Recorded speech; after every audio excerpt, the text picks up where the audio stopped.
convido a abrir a Bíblia no livro de Jonas, capítulo 3. Diz assim, Jonas, capítulo 3, versículo 1 a 4. E veio a palavra do Senhor, segunda vez a Jonas, dizendo: levanta-te e vai à grande cidade de Nínive, e prega contra ela a mensagem que eu te digo. E levantou-se Jonas e foi a Nínive, segundo a palavra do Senhor.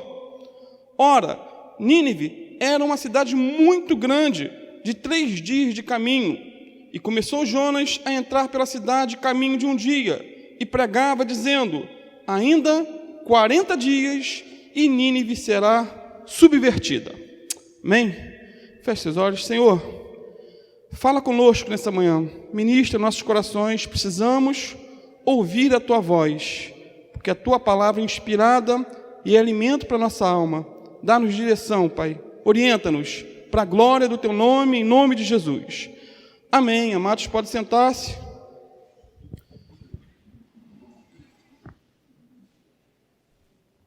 Irmãos, terminamos a última aula com Jonas sendo vomitado em terra. Diante dessa indigestão aí do grande peixe, nós não sabemos quem ficou mais aliviado, né? Se foi Jonas ou foi o peixe. Imagina que situação, né? Ter um rebelde dentro da barriga deve ser coisa bem difícil. Não foi nada agradável para o peixe e nada agradável para Jonas, mas graças a Deus que ele aprendeu a lição. Agora Jonas está em terra firme e ele teria que ir ao norte, à cidade de Nínive, na Síria, e pregar contra ela. Eu penso, né, que se você ver o mapa, você vai ver que a Síria não tem mar. Jonas provavelmente foi vomitado em Jope, ou seja, no ponto que ele fugiu, foi o ponto que ele foi deixado, e ali ele teria que viajar mais muitos quilômetros até o norte, para pregar nessa cidade. Da costa do Mediterrâneo até Nínive, seria uma viagem de uns 1.500 quilômetros, bem distante. E naquela época, a viagem levaria talvez aí algumas semanas para ser concluída. E o versículo 3 aí que nós lemos diz que Nínive era uma cidade muito grande, de 3 dias de caminho. O interessante é que quando você lê o livro de Jonas, você observa que esse livro faz menção por 4 vezes à grandeza dessa cidade, falando que ela era grande. Grande, grande e grande. E ela era grande também em muitos aspectos. Primeiro, ela era grande em história. Essa é uma das cidades mais antigas do mundo antigo e foi fundada por Nimrod, bisneto de Noé. Segundo, essa cidade era grande em tamanho, com uma área equivalente a 100 quilômetros quadrados, bem grande. Terceiro, era grande em população. Uma população enorme que girava entre 600 mil a 1 milhão de habitantes. E quarto, essa cidade era grande também em pecado. Estava afundada na iniquidade. Warren Wiersbe, ele diz que os assírios, eles eram conhecidos por todos os vizinhos por sua violência e por sua crueldade com os inimigos. Empalavam vivas suas vítimas em estacas pontiagudas, deixando-as assar até a morte no calor do deserto. Imagine a cena. Que terrível! Eles decapitavam pessoas aos milhares e empilhavam seus crânios perto das portas da cidade e até esfolavam as pessoas vivas, arrancavam toda a pele e deixavam morrer. Eles não respeitavam sexo nem idade e seguiam a política de matar bebês e crianças pequenas para não terem de cuidar delas. Esse é o comentário do Warren Wiersbe sobre Nínive, o contexto da violência e das suas atrocidades. E o profeta Naum, se referindo a Nínive, disse o seguinte: ai da cidade sanguinária, toda cheia de mentiras e de roubo, e que não solta a sua presa. Naum 3, versículo 1. Então havia um julgamento, havia dentro de um contexto o que eles entendiam, conheciam da história dessa grande cidade, mas grande também em pecado. E foi esse povo sanguinário que Jonas recebeu uma nova convocação para pregar. A primeira convocação ele fugiu, pegou um navio, foi para Tarsis, para fugir diante da face do Senhor, e nós já vimos isso, e as consequências da sua rebeldia. Agora, no capítulo que lemos, nós vemos Jonas tendo uma nova oportunidade. Nós encontramos alguns fatos também interessantes sobre Jonas e sobre sua pregação. Primeiro, Jonas teve uma nova chance. Isso é lindo. Jonas teve uma nova chance. Versículo 3:1. Pela segunda vez veio a palavra do Senhor a Jonas. Pela segunda vez, uma nova oportunidade, uma nova chance, um novo recomeço. Não há segunda chance para a salvação, amados, depois da morte, mas muitas vezes há uma segunda chance para a salvação e para a obediência em vida. Muitas vezes tem. Muitas vezes. Jonas teve uma segunda chance de obedecer. A palavra do Senhor veio a ele segunda vez. Nem todos, é claro, dentro de um contexto bíblico, tem esse privilégio, tem essa segunda oportunidade, mas Jonas teve. Jonas recebeu novamente a palavra de Deus em seu coração. Ele havia desistido de Deus, ele havia desistido da vida. Para ele, o seu ministério tinha acabado. Acabou, foi perdoado, mas de repente, vamos voltar lá para a minha terra e acabou. Mas Deus dá uma segunda chance para ele. Deus não desistiu dele, mesmo ele tendo desistido de Deus. Nós servimos a um Deus da segunda oportunidade. Amém? Um Deus da segunda chance. George Morrison diz que a vida cristã vitoriosa é uma série de recomeços, uma série de inícios. A cada amanhecer, Deus está nos dando mais uma oportunidade de nos voltarmos para Ele, de nos arrependermos, de buscar a seriedade no caminho do Senhor.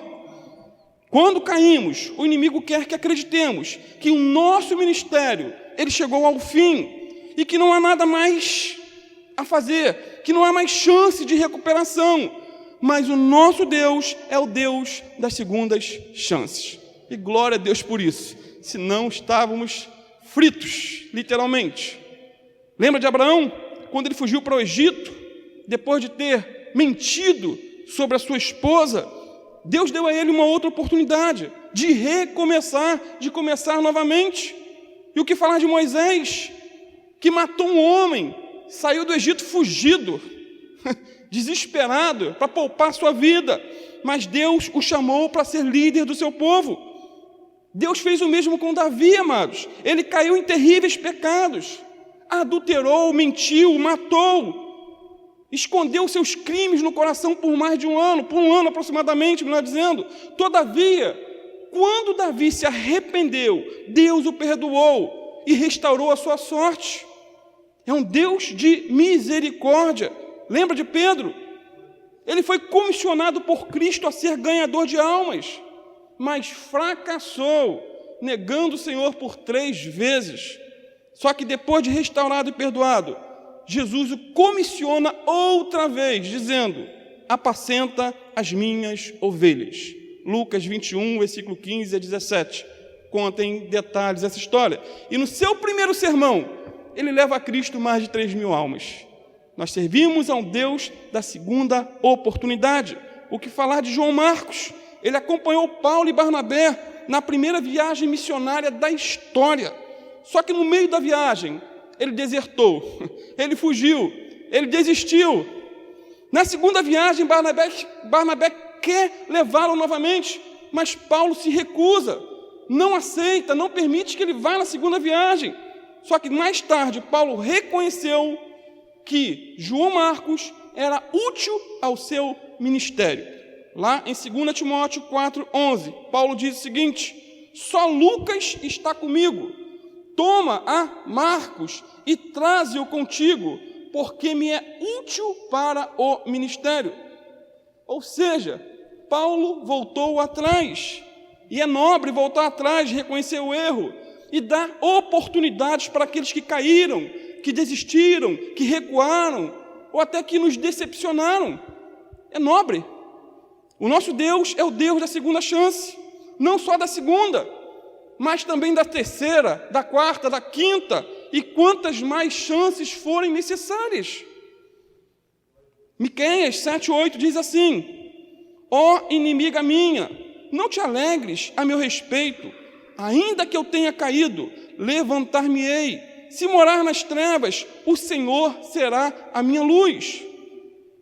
Agora um detalhe, esses exemplos que citei nunca podem ser usados como desculpas para pecar. Então Deus é o Deus da segunda chance, então eu vou cair de cara, vou mergulhar no pecado, que eu sei que Deus é misericordioso. A pessoa que diz, eu vou pecar, pois sei que Deus me perdoará, não faz ideia da atrocidade do pecado, nem da santidade de Deus. O Warren Wiersbe também diz o seguinte: em sua graça Deus perdoa os pecados, mas em sua justiça Ele determina que colheremos aquilo que semeamos, e que a colheita pode custar muito caro. Deus pode perdoar, mas muitas vezes, como foi o caso de Davi e de outros, nós vemos as consequências nítidas diante de nossos olhos através das Escrituras. Jonas pagou um alto preço por sua rebeldia contra o Senhor. Então, por mais que Jonas tenha abandonado a sua primeira missão, a primeira convocação, Deus o comissiona novamente. Como Deus é paciente conosco, e como Ele foi com Jonas. Estou lendo a biografia, o livro do missionário Reginaldo, não vou fazer um spoiler como fala do livro, não, mas ali eu vejo como que Deus é gracioso, como que o missionário Reginaldo, como ele desistiu de Deus, mas Deus nunca desistiu dele. E Deus deu uma outra oportunidade, e ele agarrou aquela oportunidade, e é uma bênção hoje. Segundo, amados, Jonas pregou a palavra do Senhor. Primeiro, ele teve uma nova oportunidade, certo? Agora ele prega a palavra do Senhor. Olha no versículo 2-4. Levanta-te e vai à grande cidade de Nínive, e lhe proclama a mensagem que eu te ordeno. Levantou-se, pois, Jonas, e foi a Nínive, segundo a palavra do Senhor. E levantou-se Jonas, eu repeti aqui de novo. Ora, Nínive era uma grande cidade, de 3 dias de caminho. E começou Jonas a entrar pela cidade, caminho de um dia, e pregava, dizendo: ainda 40 dias, e Nínive será subvertida, ou destruída, ou arrasada. Agora, Jonas se levanta, não para fugir, mas para obedecer a palavra de Deus. Antes, ele se dispôs a desobedecer. Agora ele se dispôs a obedecer. E como ele odiava os ninivitas, eu fico pensando que ele deve ter sentido um certo prazer mórbido em ir e anunciar a sua destruição. Ele deve ter se alegrado: opa, eu vou pregar que eles vão ser destruídos.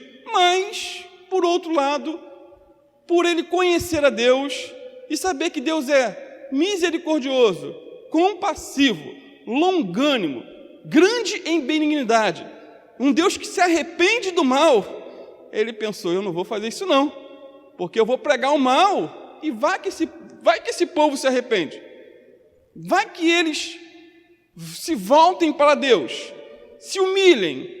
E foi realmente o que aconteceu, e mais à frente nós vamos ver que ele ficou totalmente desgostoso com isso. O texto diz que ele foi a Nínive, segundo a palavra do Senhor, e pregou uma dura mensagem: ainda 40 dias, e Nínive será subvertida. Amados, preste atenção, ele pregou a palavra de Deus, o que Deus havia lhe mandado. No versículo 2, parte B, Deus disse para ele: e lhe proclama a mensagem que eu te ordeno. Deus ordenou ele pregar esse tipo de mensagem. E aqui nós vemos a origem divina da pregação de Jonas. A mensagem que Jonas iria pregar não vinha dele, vinha de Deus. E eu creio que Jonas pregou literalmente o que Deus havia mandado. Faltou alguns detalhes que vamos observar ainda. Ele não mudou a mensagem para agradar os seus ouvintes.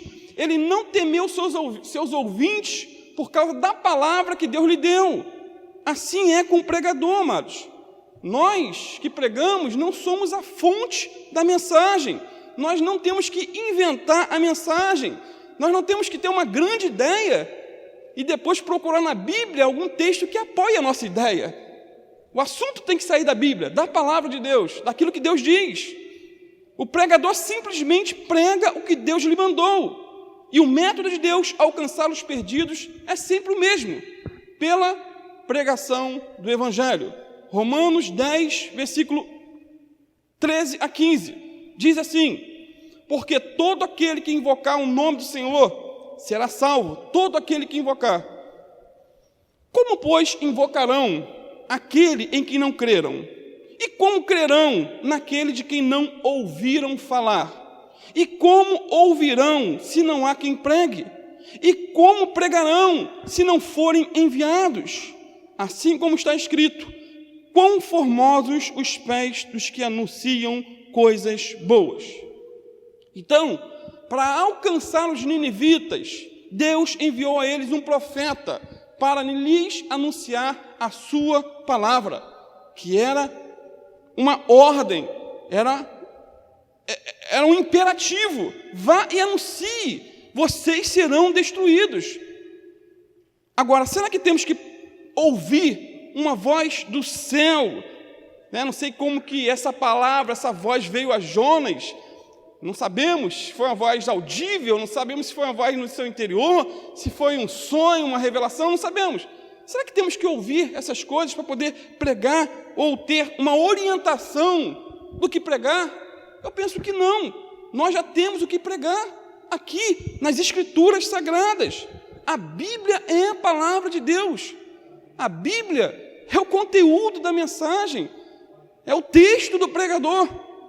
2 Timóteo 4, 1 a 2, na Bíblia Viva, é interessante, diz assim, o apóstolo Paulo, na sua última carta escrita: portanto, eu insisto solenemente com você, diante de Deus e de Jesus Cristo, que um dia julgará os vivos e os mortos, quando aparecer para estabelecer o seu reino, que pregue insistentemente a palavra de Deus, em todos os momentos, sempre que tiver a oportunidade, a tempo e fora de tempo, quando for conveniente e quando não for. Corrija e repreenda o seu povo quando eles precisarem. Estimule-os a fazer o bem e esteja todo o tempo alimentando-os pacientemente com a palavra de Deus.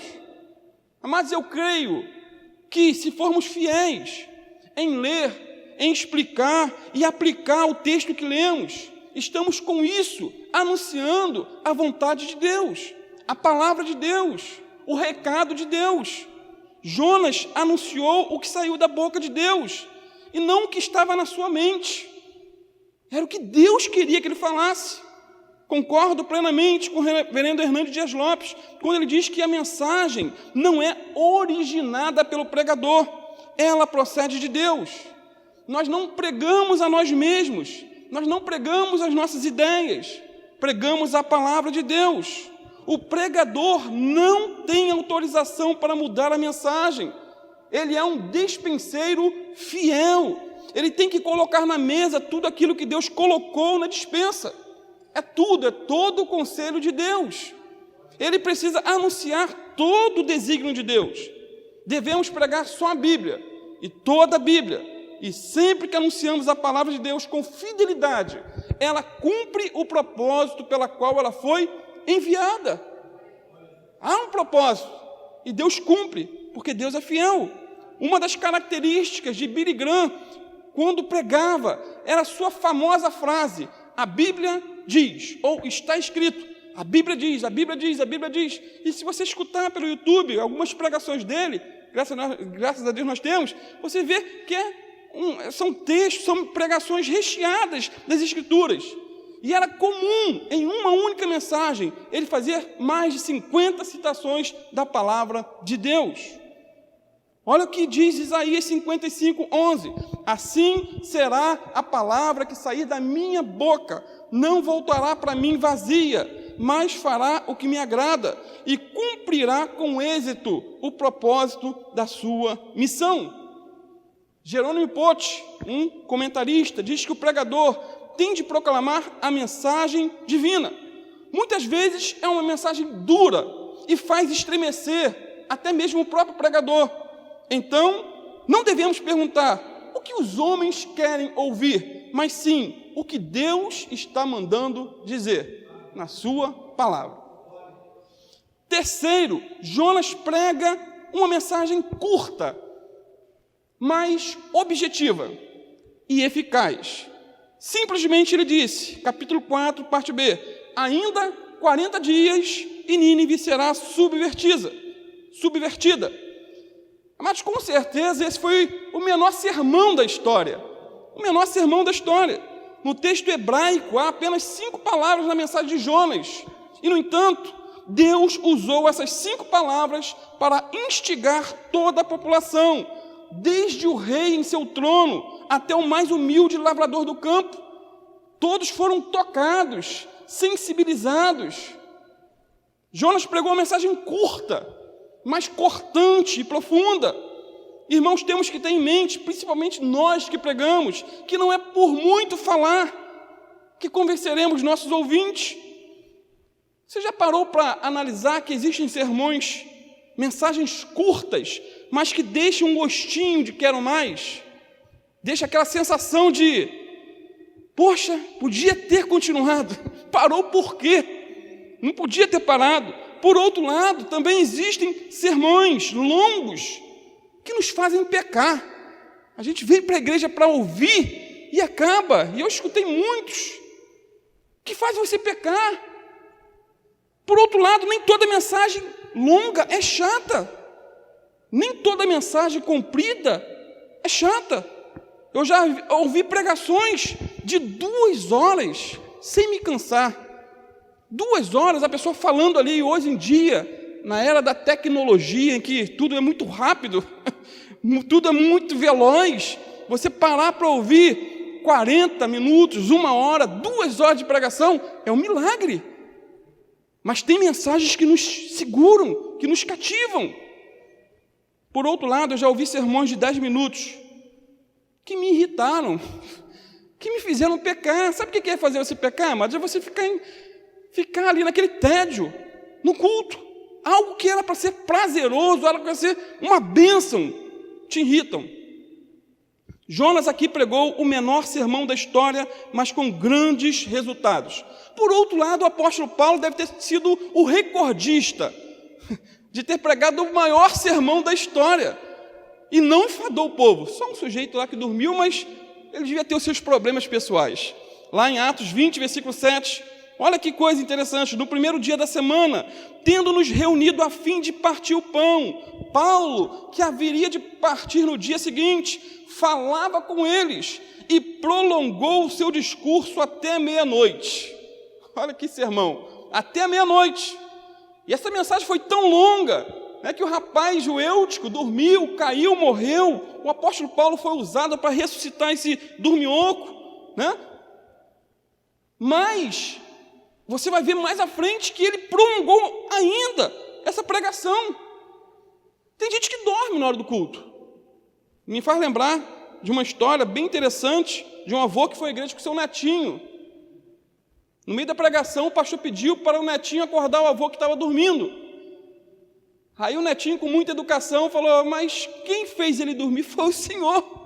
Então que o Senhor venha despertá-lo. Usa uma ilustração, como diz o pastor Josué Gonçalves, usa uma ilustração, desperta o povo, diga ei, psiu.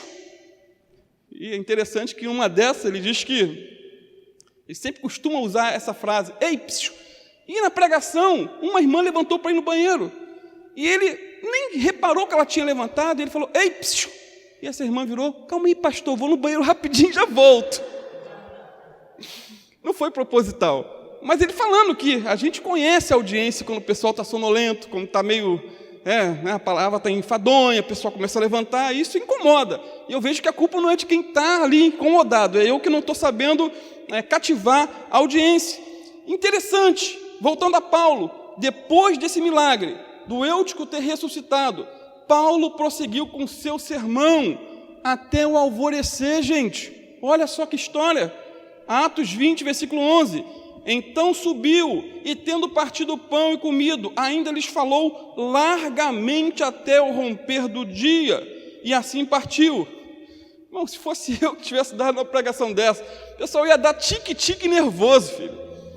Ia dar, ia ficar doido. Mas quem estava pregando era o apóstolo Paulo. Ele tinha conteúdo para pregar sem cansar seus ouvintes. A mensagem foi longa, mas foi prazerosa com certeza. Com certeza. Se tiver um videotape lá no céu, eu teria um sonho de ouvir essa pregação na íntegra, do início até o fim, sem se cansar. Mas a pregação de Jonas, mesmo sendo curta, fez um rebuliço em Nínive. Não estou dizendo com isso que temos que pregar 10 minutos, 20 minutos, não é isso. O que eu quero enfatizar é que há mensagens longas que poderiam ser diminuídas, e mensagens curtas que poderiam ser alongadas um pouquinho mais. Quarto, Jonas pregou uma mensagem de condenação, só condenação. Capítulo 3, versículo 4. E começou Jonas a entrar pela cidade, fazendo a jornada num dia, e clamava dizendo: ainda 40 dias, e Nínive será subvertida. Irmãos, olha que interessante, Jonas não pregou sobre o amor e nem sobre a misericórdia de Deus. Não pregou sobre a graça, e muito menos sobre perdão de Deus. Ele pregou uma mensagem de juízo. Ele simplesmente disse: em 40 dias tudo será destruído. E apesar de pregar o que Deus mandou, Jonas omitiu uma revelação geral de Deus. Jonas, ele enfatizou somente um atributo de Deus, a justiça. Somente um, mas rejeitou outros atributos divinos, como compaixão, misericórdia, graça e perdão, longanimidade, bondade. Seria o mesmo que usar, por exemplo, Romanos 6,23, somente a parte A, porque o salário do pecado é a morte. Ponto final. Você está pregando a palavra de Deus? Está. O salário do pecado é a morte. Ou seja, é a palavra de Deus, é um fato. A recompensa do pecado sempre leva ao caos, à morte espiritual e morte física também. Só que a parte B do versículo tem o outro lado da história. Diz que o dom gratuito de Deus é a vida eterna, por Jesus Cristo nosso Senhor. Ou seja, tem os dois lados da história. Tem o juízo, mas tem a graça. Tem a condenação pelo pecado, mas tem um convite ao arrependimento. Imagine, por exemplo, também Romanos 3,23, somente, porque todos pecaram e destituídos estão da glória de Deus, ponto. Opa, você joga todo mundo no inferno, todos pecaram, e está todo mundo afastado, não tem um jeito, acabou. Imagine uma pregação somente nesse versículo 23, só essa ênfase, sem mostrar o versículo 24, quando diz: sendo justificados gratuitamente pela sua graça, pela redenção que há em Cristo Jesus. Jonas pregou somente o juízo, só que o outro lado também é verdade. Se por um lado a ênfase de Jonas foi no juízo, mas ele conhecia que Deus era misericordioso, longânimo, grande em benignidade, e que se arrepende do mal, como está no capítulo 4, versículo 2, por que ele estaria aumentando o que Deus falou? Não. Ele tinha um conhecimento geral da Bíblia. É a mesma coisa, Deus manda eu pregar sobre o inferno. Eu vou ficar aqui falando só sobre o inferno o culto todo? Será que Deus é esse? Que dentro de um contexto da Bíblia nos mostra ou nos ensina a pregar todo o conselho? Falar do céu, mas terminar, falar do inferno, mas terminar com o céu. Amém? O outro lado também é verdade, amados. Se por um lado Jonas pregou somente juízo, condenação, destruição, existem pastores, pregadores, que só enfatizam a graça e o perdão, só pregam sobre a paciência e sobre o amor de Deus. Existem pastores que são proibidos por suas denominações de pregar sobre pecado, sobre o inferno ou sobre juízo. A maior igreja americana tem um pastor que só prega coisas boas, como céu, perdão, saúde, prosperidade. Sabe qual é o raciocínio dele? O povo está tão sofrido, o povo já tem tanto problema, tem problema com sogra, tem problema com genro, tem problema com cunhado, tem problema financeiro, tem problema de saúde, ainda vai para a igreja para ouvir sobre pecado, inferno, condenação final? Olha o raciocínio. E eu falando assim, de repente, enfatizando, a gente fala, pô, é mesmo, né? Esse pastor tem razão. Pô, de manhã cedo, aqui há pessoas com várias situações complexas, né? Problemas de saúde, problema financeiro, problemas os mais diversos. Aí a pessoa raciocina, pô, é mesmo, eu vim para a escola dominical ouvir sobre a pregação de Jonas, que Jonas foi mandado para Nínive para que Nínive fosse totalmente destruída. E esse é o raciocínio desse pastor, John Osteen, da maior igreja americana. Ele só prega coisas positivas, só prega o sucesso. E toda a pregação dele, ele começa com uma piada. E o povo ri de se escangalhar. Só que Jonas era totalmente o oposto desse pastor. Jonas disse simplesmente, em 40 dias, tudo aqui será destruído. Interessante é que o número 40 na Bíblia fala de provação. O número 40 na Bíblia fala de julgamento, de condenação. Lembra? O dilúvio durou 40 dias e 40 noites.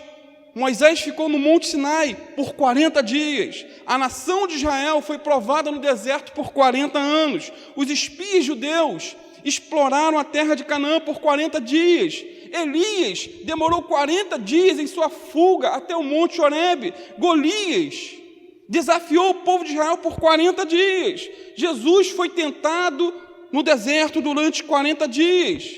E Jonas anunciou que em 40 dias Nínive seria destruída. Só que Jonas não tinha compaixão no coração. Jonas não tinha lágrima nos olhos. Ele pregou sobre o juízo de Deus, mas não ofereceu a graça de Deus. Ele revelou aos ninivitas, amados, um Deus de juízo, mas não ofereceu a graça. Ele revelou para os ninivitas um Deus irado, um Deus iracundo, vingativo, mas não apresentou para eles a possibilidade de arrependimento. Mas mesmo assim eles se arrependeram. Jonas pregou uma coisa e eles entenderam outra e se voltaram para Deus. Alguns até sugerem que Jonas foi fiel em pregar o que Deus mandou. Foi fiel, mas sem amor, sem paixão e sem sentimento. Essa foi uma mensagem sem graça, ou melhor, sem a graça de Deus. Jonas prega um sermão, como diz Hernandes Lopes, de juízo, sem abrir a janela da esperança. Ele encurrala seus ouvintes no corredor da morte e não lhes abre a porta do arrependimento. Ele pregou a mensagem apenas pela metade, mesmo tendo pregado a palavra de Deus. Olha que interessante, pregou pela metade. Ele trovejou a lei, mas não ofereceu a chuva restauradora da graça de Deus. Ele falou da ira de Deus, mas não da sua misericórdia. Ele pregou um sermão com toneladas de condenação, em nenhuma grama de graça. Deus nos guarde disso, né? Viemos mostrar os dois lados da história. Pregar sobre o inferno, sem dar a oportunidade a seus ouvintes de irem para o céu, é covardia. Pregar contra o pecado e não mostrar como vencê-lo e como andar em santidade é perda de tempo. Pregar sobre o juízo divino, sem mostrar a misericórdia divina, amados, é maldade. Com isso eu aprendo que não basta somente pregar o que Deus manda. Como pregamos? E a motivação com que pregamos tem muito valor. Precisamos amar aqueles a quem Deus nos manda pregar. Jonas não amava os seus ouvintes. Pelo contrário, ele queria que eles fossem mesmo para o inferno, se perdessem, e sua mensagem se cumprisse na íntegra, e que todos eles fossem destruídos. Esse era o desejo de Jonas. Podemos até supor que Jonas tenha sentido um certo prazer em pregar aquela mensagem de condenação. Então, amados, sempre que pregarmos os juízos de Deus, precisamos ter a mesma compaixão que Jesus teve ao chorar sobre Jerusalém. Jerusalém, Jerusalém, ele chorou, que mata seus profetas. Ele tinha sentimentos, compaixão, misericórdia. Certo comentarista diz que é muito fácil ser como um pregador, que embora estivesse dentro da palavra, na apresentação das advertências de Deus contra os pecadores, agia como se estivesse alegres por seus ouvintes estarem a caminho do inferno. Imagine o pregador alegre porque a pessoa está se perdendo. E ela prega uma palavra de condenação e manda, ou antecipa, ou dá um pontapé para que ela caia mais rápido no inferno. Nessa mesma linha de pensamento, Adam Clarke diz que aquele que, ao denunciar a palavra de Deus contra os pecadores, une suas próprias paixões com as ameaças divinas, é um homem cruel e ruim, desqualificado para ser encarregado na casa de Deus. Me faz lembrar de uma famosa pregação de Jonathan Edwards no século XVIII. O tema foi pregadores ou pecadores nas mãos de um Deus irado. Eu já li esse sermão algumas vezes. Se você quiser ele em PDF, eu te mando. Só me pedir lá pelo WhatsApp, eu te mando. Pecadores nas mãos de um Deus irado. Amados, Jonathan Edwards fala mais de 70 vezes sobre inferno nessa mensagem. Ele pregou dentro da sua igreja, com mais de 500 membros. Ele falou de inferno com muitos sinônimos: abismo, fornalha de fogo, chamas vermelhas, forno incandescente e assim por diante. Vai procurando outros sinônimos aí. Só que o contexto e o resultado dessa pregação foi interessante. Mensagem pregada em 1741. Orlando Boyer, no livro Heróis da Fé, nos conta um pouquinho sobre o contexto dessa pregação e de seus ouvintes e de seus membros ali daquela igreja. O povo, diz Orlando Boyer, ao entrar para o culto, mostrava um espírito leviano e mesmo de desrespeito diante dos 5 pregadores que estavam presentes. Jonathan Edwards foi escolhido para pregar. Ele era um homem de 2 metros de altura. Seu rosto tinha aspecto quase feminino e o corpo magro de tanto orar e jejuar. Ele ficou 3 dias de jejum e oração antes de pregar essa mensagem, sem quaisquer gestos, encostado num braço sobre a tribuna, segurando o manuscrito na outra, falava em voz monótona, como a minha, lendo, pegou o esboço na íntegra e leu.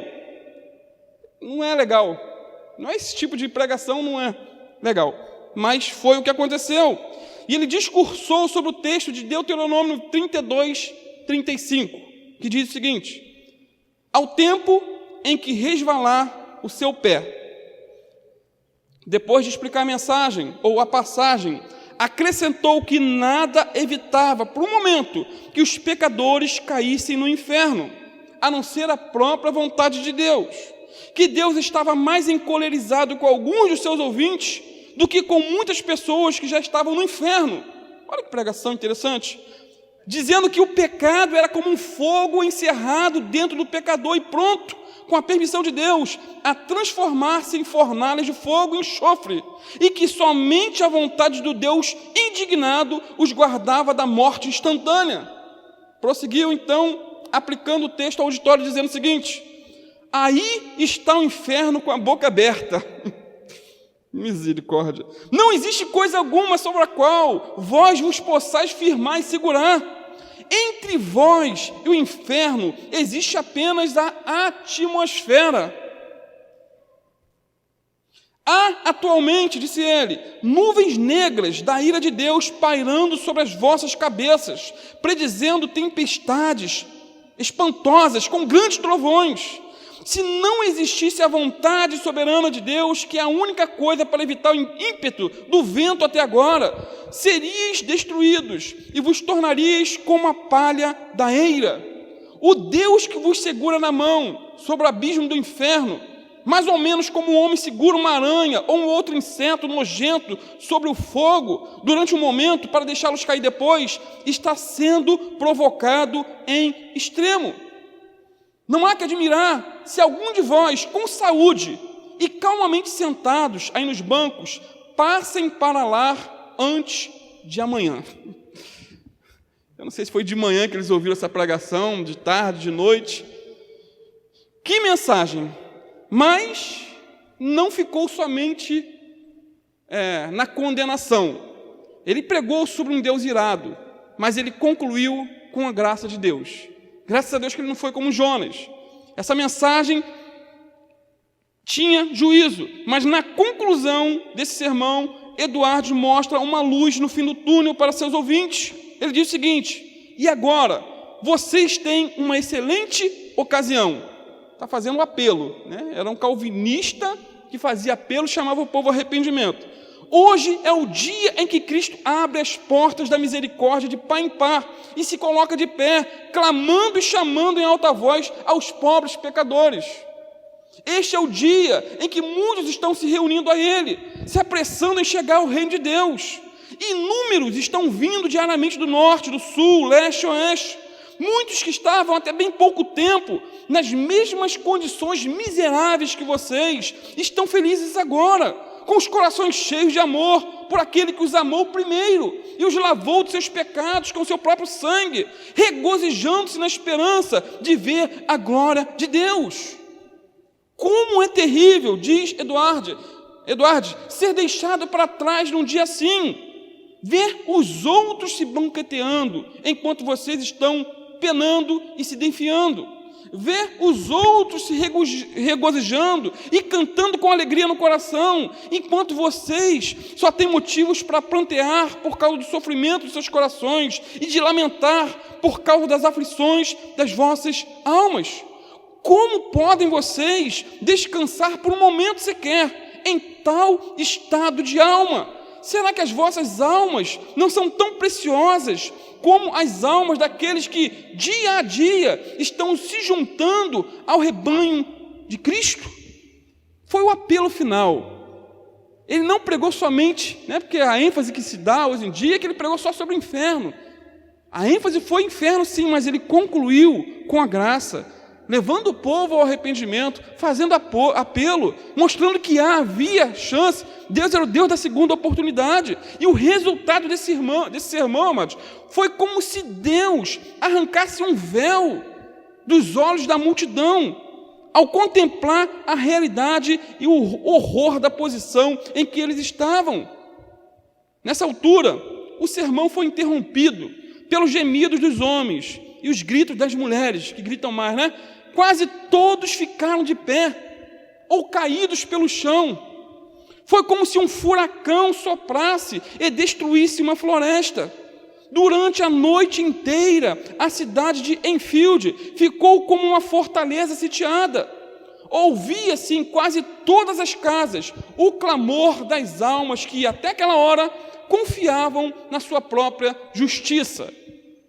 Para ir para o céu, sou bonzinho, não faço mal a ninguém.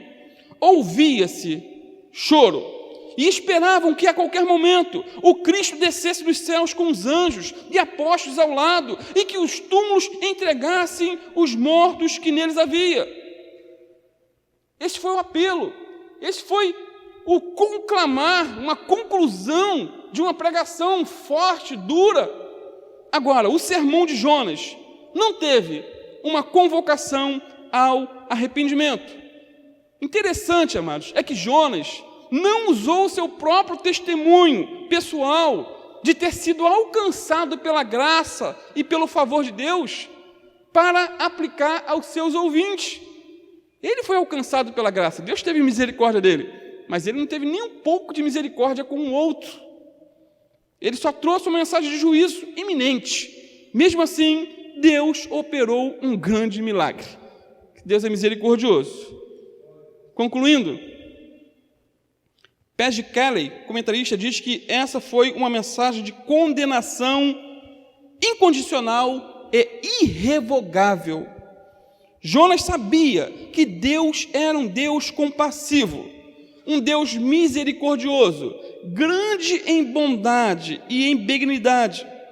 Ele devia sua própria vida à graça de Deus, porque havia sido salvo da morte no mar, Deus usando um grande peixe. Mas embora ele entendesse acerca da graça de Deus, não há uma só palavra acerca da graça no seu sermão. salvos pela graça, mas que pregam uma mensagem somente de desgraça. Jonas tinha um belo testemunho para compartilhar, mas os seus lábios estavam fechados.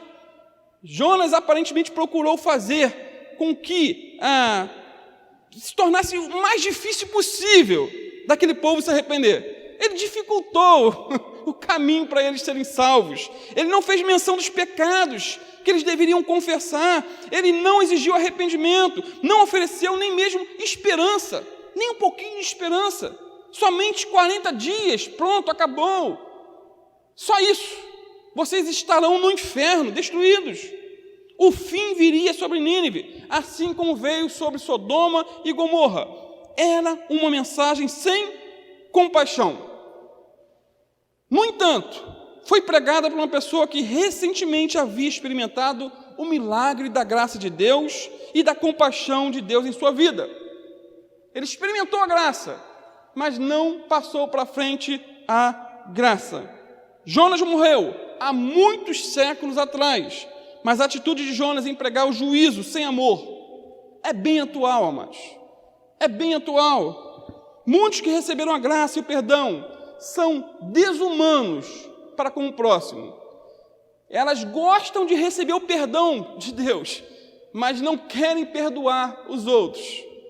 Muitos em nossos dias são como os fariseus da época de Cristo, que atavam fardos pesados e difíceis de suportar e colocavam nos ombros dos homens, mas eles mesmos não queriam mover esses fardos com o dedo, como Jesus mesmo disse em Mateus 23, 4.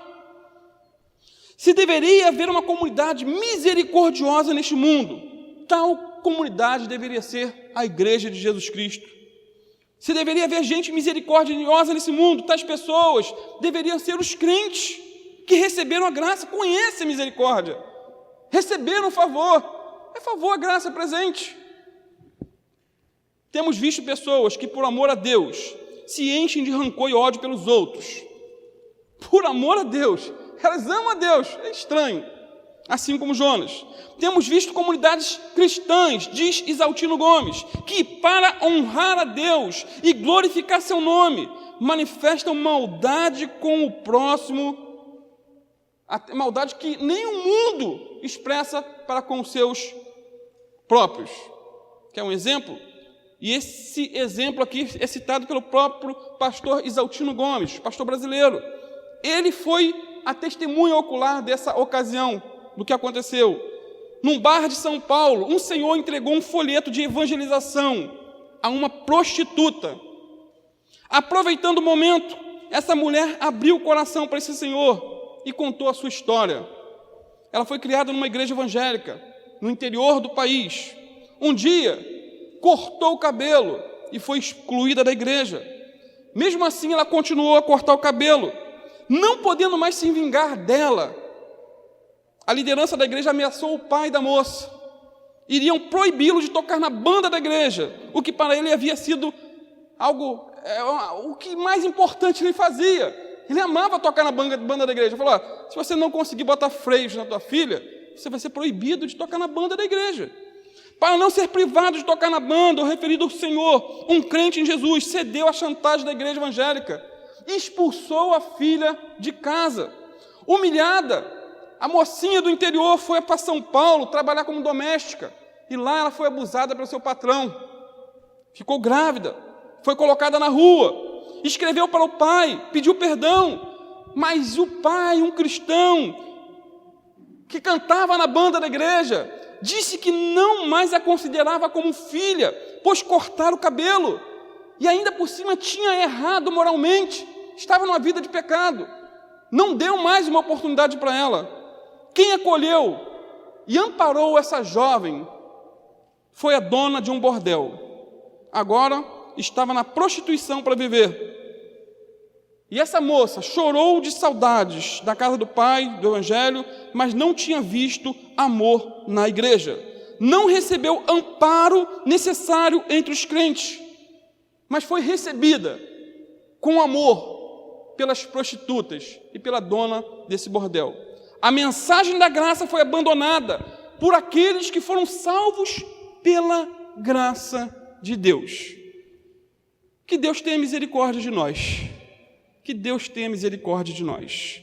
Vamos orar, amados. Eu sei que terminou de maneira negativa, uma história bem triste, mas essa é a realidade de muitos locais hoje em dia. Vamos ficar de pé?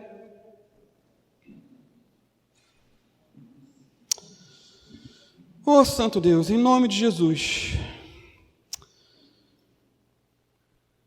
Obrigado, Pai, por mais uma oportunidade, mais uma chance que Tu nos dá nessa manhã, de acordar, de respirar, de vir para este local, aprender um pouco da Tua palavra.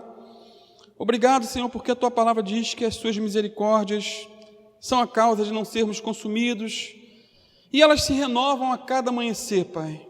E ela está disponível a nós também nessa manhã, se houver arrependimento sincero no nosso coração, Pai.